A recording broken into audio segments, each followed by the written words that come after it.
Hello, I'm Beth Ann Suspaniak.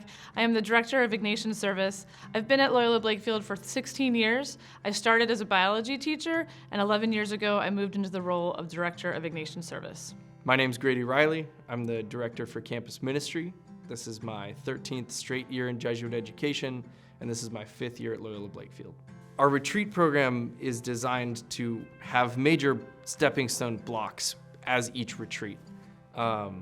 But the ultimate goal of our faith formation of the students is to integrate it on a daily life. When you're out on a retreat, it's an opportunity to, as it said, retreat from life and reflect, take an inventory of what's going on in the world. But it's an opportunity for them to grow so that when they return, they come back to campus, they can look at things like the Examen, they can look at daily masses, they can look at our masses that we have as a whole school, and they can see them as a continuous growth in their faith relationship, that they can go to a retreat and be like, oh, you know what? I learned that my friends are really important to me and helping me become a better person, and I see God's grace through my friends.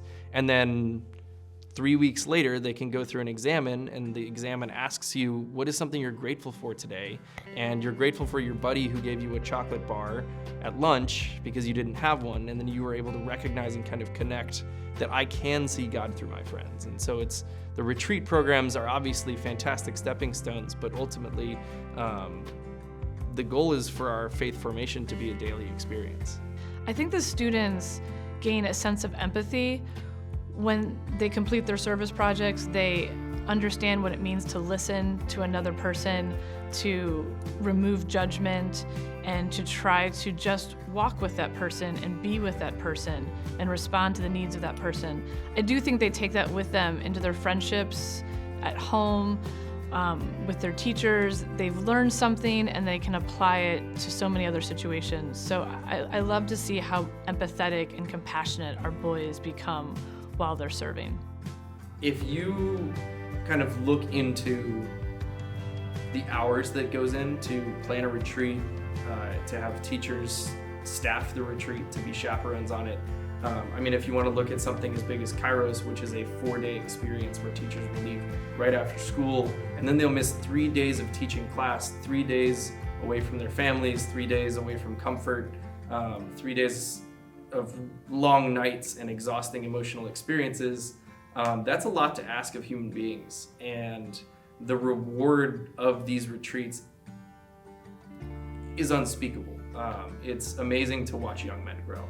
It's the reason that I do what I do. It's the reason that I chose to give up teaching to go into campus ministry, and the many hours of planning retreats and communicating with parents and getting all of the sorts of logistics put together. Because the moment that you watch a boy put together the fact that God loves him and feel that genuinely for the first time makes you forget every single bit of exhaustion, frustration.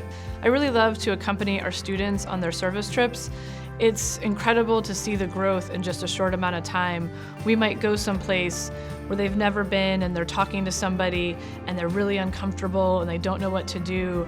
And just in 2 or 3 hours, they shine. They come out of their shells, they really put forth a lot of effort, and they go from a place of discomfort to a place of empathy and growth. And it's really incredible and inspiring to watch.